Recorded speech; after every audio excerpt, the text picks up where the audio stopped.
Parippally government medical college ആശുപത്രിയിലേക്ക് BJP പ്രവർത്തകർ March നടത്തി. മന്ത്രി വീണ ജോർജ് രാജിവെക്കണമെന്നാവശ്യപ്പെട്ടാണ് മാർച്ച് നടത്തിയത്.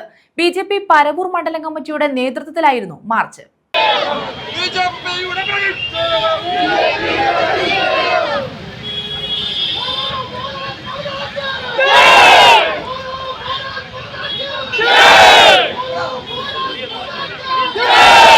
മന്ത്രി വീണ ജോർജ് രാജിവെക്കണമെന്നാവശ്യപ്പെട്ടാണ് ബിജെപി പരവൂർ മണ്ഡലം കമ്മിറ്റിയുടെ നേതൃത്വത്തിൽ പാരിപ്പള്ളി മെഡിക്കൽ കോളേജ് ആശുപത്രിയിലേക്ക് മാർച്ച് നടത്തിയത്.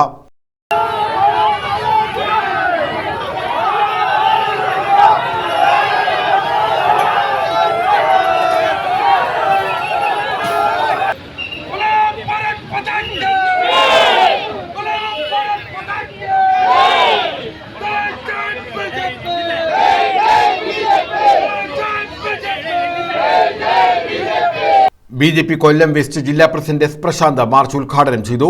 സ്വകാര്യ സഹകരണ ആശുപത്രികൾക്ക് വേണ്ടി പാരിപ്പള്ളി മെഡിക്കൽ കോളേജ് ആശുപത്രിയെ തകർക്കുകയാണെന്ന് അദ്ദേഹം കുറ്റപ്പെടുത്തി. പരവൂർ മണ്ഡലം പ്രസിഡന്റ് പ്രദീപ് ജി കുറുമണ്ഡൽ അധ്യക്ഷത വഹിച്ചു. പ്രകാശ് പാപ്പാടി, ബൈജു കൂനമ്പായിക്കുളം, പരവൂർ സുനിൽ, സി രാജൻപിള്ള, കൃഷ്ണരാജ്, എൽ രോഹിണി, യസുദീപ, ബൈജു ലക്ഷ്മണൻ, വിഷ്ണു കുറുപ്പ് തുടങ്ങിയവർ പങ്കെടുത്തു.